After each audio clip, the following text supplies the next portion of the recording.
Hello and welcome. It is UFC 323 fight week, and I'm here. To give you your main card. Turn it off. Main card rundown of the pay-per-view. So let's just dive straight in. We've got Jan Blachowicz versus Bogdan Guskov to kick off the pay-per-view. We've got Henry Cejudo in his retirement fight against Peyton Talbot. We've then got Brandon Moreno versus Tatsuro Taira, Alexandre Pantoja versus Joshua Van, and Merab Dvalishvili versus Piotr Jan in the main event for the last pay-per-view of the year. It's gone by quickly. So let's start off with the main event. Are we recording? We're recording. Let's start off with the main event. We've got the champion, the bantamweight champion versus Piotr Jan.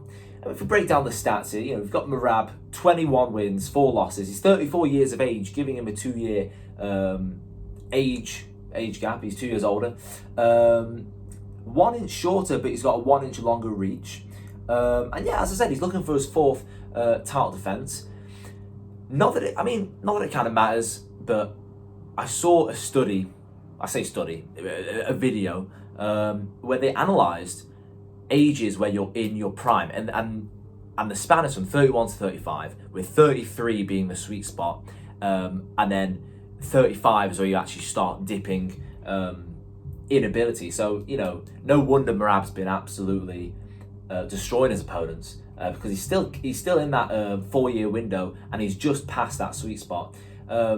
He's been undefeated in MMA since 2018. Since 2018 and now, he's had a number of Sambo bouts. Some he's lost. And then on the other side of the corner, we've got Piotr Jan, who has since his loss to Merab, right? Because he lost to Sean at Abu Dhabi. That was 2022. Wow, ages ago. Then lost to Merab in about March 23.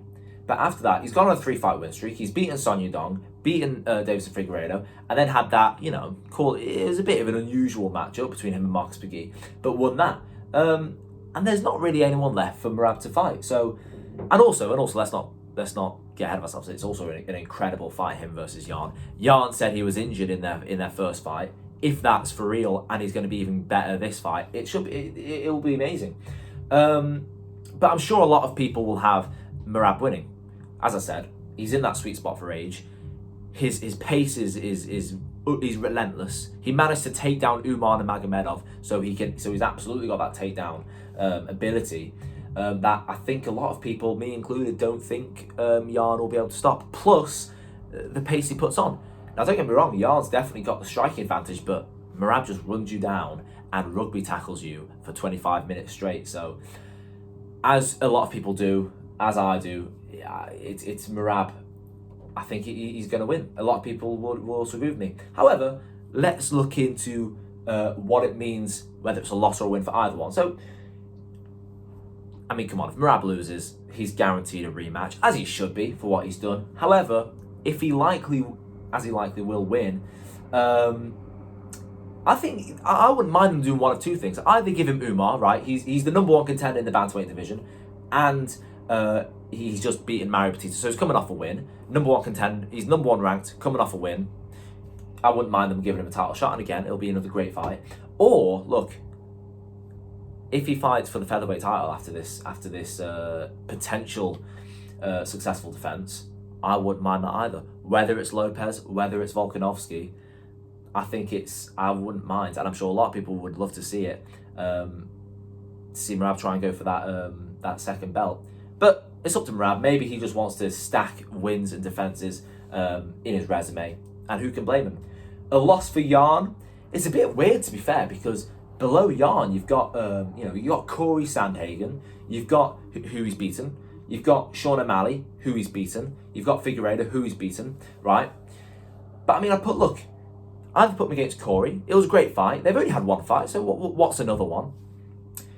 Or you could do the loser of Song and O'Malley, and again, it'll be a rematch, but, it's only the number 2. Or you can go down to number 6 ranked, where Figueiredo is, or you can go to the first match that hasn't happened for Jan, other than Umar, which is Ayman Zahabi, at number 7, but I don't know if Jan would want that, considering he's number 3, and coming off a loss. Would he want to go so far down? Maybe he doesn't have a choice, right? If he wins, fights Merab. Co-main event, Alexandre Pantoja versus Joshua Van. Going through the numbers here, let's do a bit of number crunching. Pantoja, again, these two guys, Pantoja and Merab, have just been absolutely at the grindstone at the bottom, on the bottom half, and literally the bottom of all the weight classes for the men's divisions.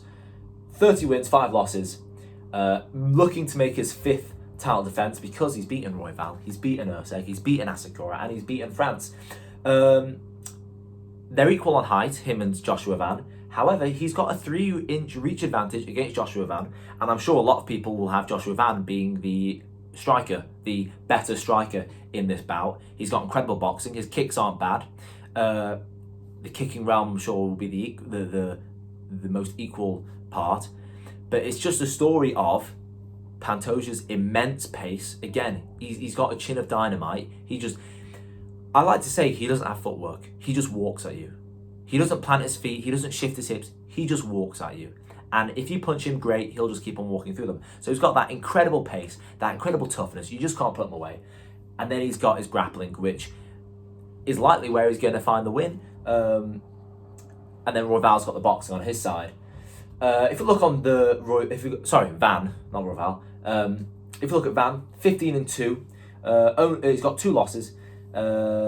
Charles Johnson is the only one in the UFC, and then he had one in his 3rd MMA fight, but that one has very little significance. But since his loss to Charles Johnson, he's gone on a 5-fight win streak, including Brandon Royval in that. But yeah, let's go to the predictions here. A lot of people are going to have Pantoja winning, as they should. He is 35, but it's Pantoja.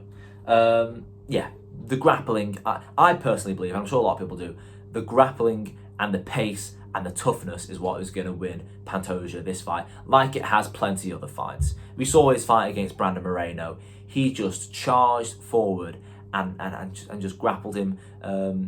He took his back. The lot. And yeah, I'm sure, don't get me wrong, Van can have a lot of success on the feet, I'm sure, but it's Pantoja. It's Pantoja time. Also, a loss, Van's 24. A loss for Van really doesn't matter in the grand scheme of things. He's got 11 years until he's in the same position as Pantoja's in, so let's just calm down. A loss for Pantoja, just like Merab, it's a rematch, right? However, a win, either, again, same situation as Merab. If Pantoja wins, no one's going to stop him if he wants to fight Merab and move up a weight class, or the winner of Tatsuro Taira versus Brandon Moreno. It's really a no-brainer there. A loss for Van, let's say Van were to lose the fight, I think he should get the loser of Tatsuro Taira versus Brandon Moreno.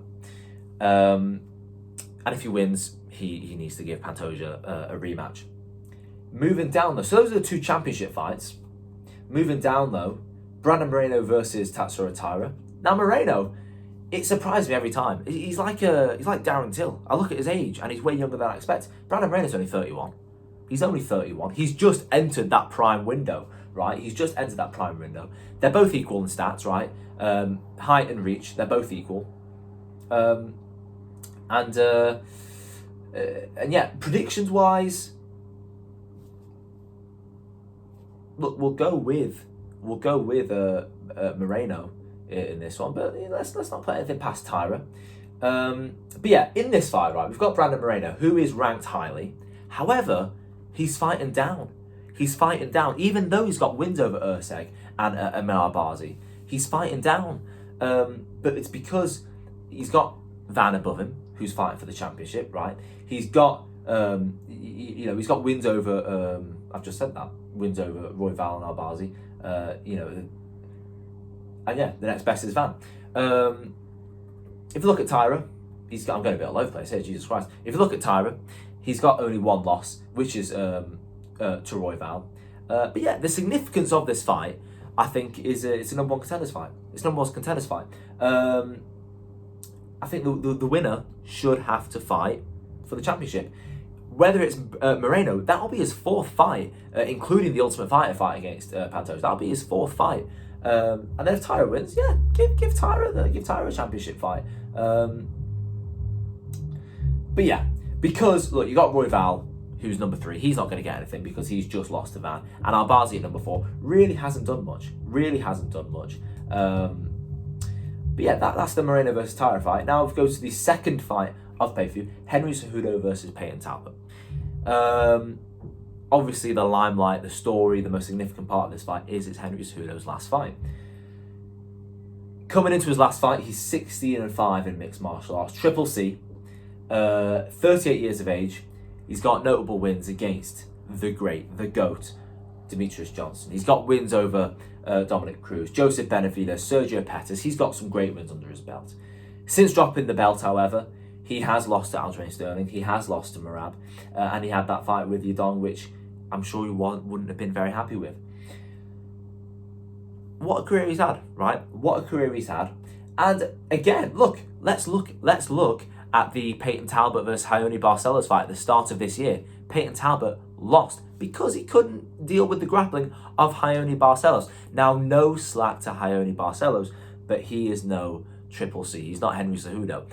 I'm sure Peyton Talbot's absolutely developed his grappling leaps and bounds since then, but it's Henry Cejudo. So I don't think this is really a definite. I'm sure a lot of people are going to have the younger guy winning with momentum to beat Cejudo. But look, he's an Olympic wrestler. We saw what happened last time Pat Talbot fought a grappler. Who knows what could happen? But yeah, let's look at Talbot a bit. Taller by 6 inches. He's got a massive height advantage, 2.5 reach advantage, and he's 27 years old. He's 11 years younger than him. And yeah, a win for Talbot, I think. Give him Font or Bautista. Font would be a great test for striking for him. Bautista would be a great, well-rounded fight. The Bautista fight would be fighting up in the rankings. Font is a ranking or two below, but they're both coming off losses, and they'd be great tests for Talbot. Again, Font, the striking test, and Bautista, the well-rounded fighter. It would be good enough to test him. Opening fight of the card then. Jan Blachowicz versus Bogdan Guskov. Now, Jan is 42 years of age, and he's still going. 9 years older than Bogdan Guskov, who's 33. He's 6'2", with a 2-inch reach advantage over Bogdan Guskov. And his last fight, I thought his Alex fight was a couple fights behind. His last fights were literally, he fought Magomed Ankalaev at the end of 2022 in the draw. Then his fight was against Alex Pereira that he lost to, and then Carl. So he's on a 3-fight skid. And then Bogdan's last loss was to Volkan Oezdemir 2 years ago. But since he's done all right. And yeah, it's Jan Blachowicz. As he's come off a loss, he should fight down, which he is. He's number 5 against the number 11 ranked Bogdan Guskov. And yeah, a win for Jan, I feel, in this fight. Just look at the rankings. It's pretty simple when you think of if they win, who they're going to fight. The UFC make it easy for me. They make it easy for me. Just look at the rankings. The little number next to him, if he wins, fights one with a smaller number above him. Jan's number 5. If he wins, put him against Khalil Roundtree, who's above him.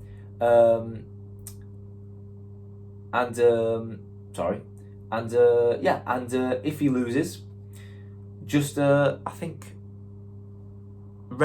Dominic Reyes would be a good fight. Even if Guskov loses, I think, look, the winner should fight Khalil Roundtree. Whoever wins should fight Khalil Roundtree, as he's coming off the loss to Yuri Prohaska.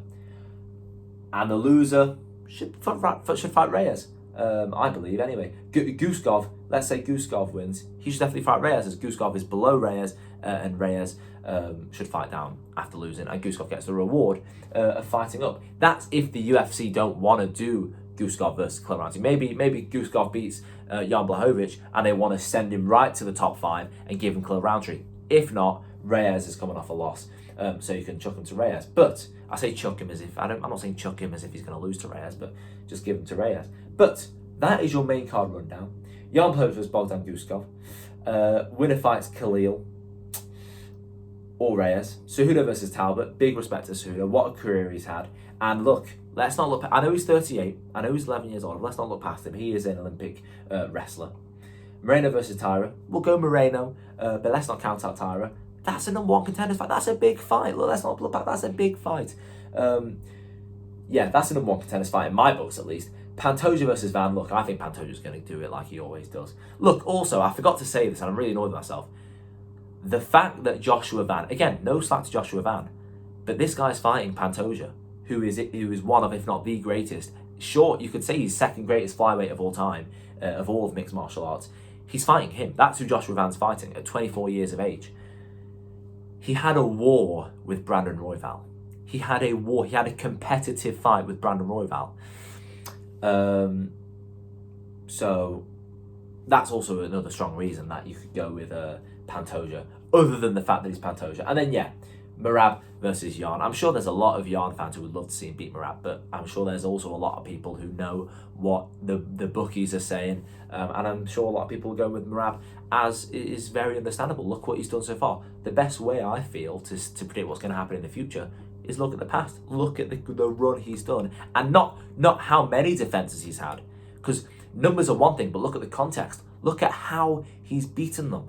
Look at how he convincingly beat Sean O'Malley to get the belt. He had a competitive fight against Umar until the later rounds, right? He then submitted Sean O'Malley, had his way with Corey Sandhagen respectfully, right? Look what he did to Jan. Whether he was injured or not, look what he did to Jan. But yeah, UFC 332. I'm excited. Should be cool. And let me know what you think. Am I absolutely wrong with my judgment? Let me know. It should be a good night. Thank you, and I'll see you later.